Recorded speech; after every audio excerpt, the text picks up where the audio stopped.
¿Qué tal, amigos? Nos encontramos en Acodique, en Lecoq, a raíz del conflicto que se viene llevando acá. Vamos a hablar con el presidente del sindicato y con la compañera Carolina Cose, que nos va a explicar por qué estamos aquí. Carolina, ¿qué pensás que sucede acá? ¿Cómo se puede destrabar?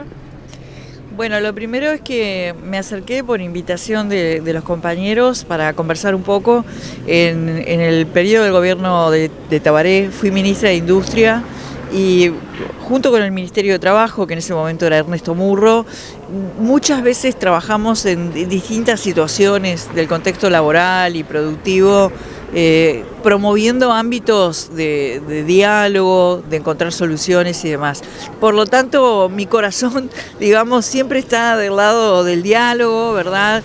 Y conozco a los trabajadores y a las trabajadoras de las más diversas empresas, tanto públicas como privadas, en su organización y demás. Así que para mí resulta natural, en un conflicto que ya viene durando demasiado, darme una vuelta por acá y escuchar un poco cómo es la situación y bueno, interiorizarme sobre los ámbitos de diálogo que pudieran haber.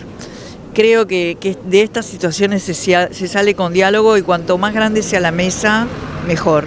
A veces hay situaciones en las que el diálogo entre trabajadores y la empresa se traba, ¿verdad? Es normal, eso puede pasar. Y bueno, ahí empieza a jugar el rol del Estado en tratar de hacer esa mesa más amplia, ¿verdad? Pensar un poco más en equipo. Y bueno, sobre eso estábamos conversando con los trabajadores. Vine como uruguaya, no como intendenta, y como alguien que estuvo en el Ministerio de Industria y que siempre, digamos, valoro especialmente la situación de los trabajadores. Muchas gracias. Andrés, contanos cómo va la situación al día de hoy después de todo el seguimiento que le hemos hecho. Bueno, la situación sigue aún complicada, tenemos los despidos siguen instalados, nosotros ahora estamos tratando de agotar las últimas medidas o tratando de finalizar este camino que elegimos recorrer en su momento, de golpear todas las puertas posibles, y más que nada para que este conflicto se difunda y se sepa de por qué se inicia este conflicto y qué es lo que los trabajadores estamos reclamando, porque después no queremos que se nos señale a nosotros como los responsables de que no pensamos en la población o que se deja a la población sin supergas.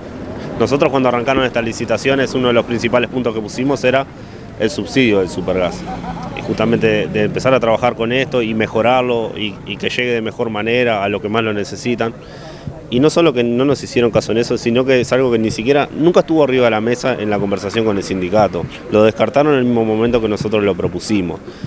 Seguimos hablando de los puestos de trabajo, se comprometieron a sostener los puestos de trabajo y hoy nos encontramos en esta situación. Entonces nosotros recorrimos el ámbito bipartito en el Ministerio de Trabajo, fuimos a ANCAP, el miércoles tenemos una reunión con el Ministro de Industria y Energía, mañana tenemos una movilización hacia Torre Ejecutiva también, para agotar todos los pasos que tengamos que agotar. Pero no descartamos, obviamente, de que el conflicto se agrave a partir de la semana que viene si no tenemos respuestas positivas. Y no por caprichosos, sino porque las condiciones están dadas. Tenemos empresas que tienen una solvencia económica importante, de que tienen un mercado para estas empresas, no es un mercado que esté abierto a un montón de empresas, entonces son empresas totalmente sostenibles. Están en una época del año donde el trabajo crece muchísimo, entonces bueno, están dadas las condiciones para que los trabajadores estén trabajando y obviamente que es una cuestión de ideología que dejan a los trabajadores sindicalizados afuera. Contanos, Andrés, la última vez que estuvimos contigo había una propuesta que había hecho la empresa que ustedes habían aceptado. ¿Qué sucedió en el camino? La propuesta la había elaborado el Ministerio de Trabajo y el sindicato la había aceptado. La empresa no aceptó la propuesta, la empresa sí retomó a algunos trabajadores, a dos de los trabajadores con discapacidad, hubo otro que optó por irse porque obviamente que el desgaste generado en esos más de 40 días en su momento terminó tomando la opción de irse y volver al interior con su familia, y reintegraron a otros trabajadores, en total 5, pero hasta ahí llegamos, siguen habiendo un montón de trabajadores afuera. Y bueno, y la reestructura sigue porque la empresa instala nuevos horarios a los trabajadores, justamente sin conversar con el sindicato. Entonces bueno, lo que nosotros seguimos viendo igual, a pesar de que haya movimientos de horario y todo lo demás, de que se siguen necesitando a estos trabajadores. Entonces bueno, es un momento de que la empresa tome conciencia de lo que está haciendo y revierta esa situación, porque nos vamos a ver perjudicados todos. Comentaste recién que para el caso de que no hubieran resoluciones favorables, las medidas se podrían agravar en una semana. ¿Nos podés decir qué serían esas medidas de agravamiento? Bueno, nosotros estamos analizando porque justamente no queremos llegar a esa situación y que justamente no tengamos ninguna salida. Nosotros estamos planificando algunas movidas puntuales, más allá de realizar un paro.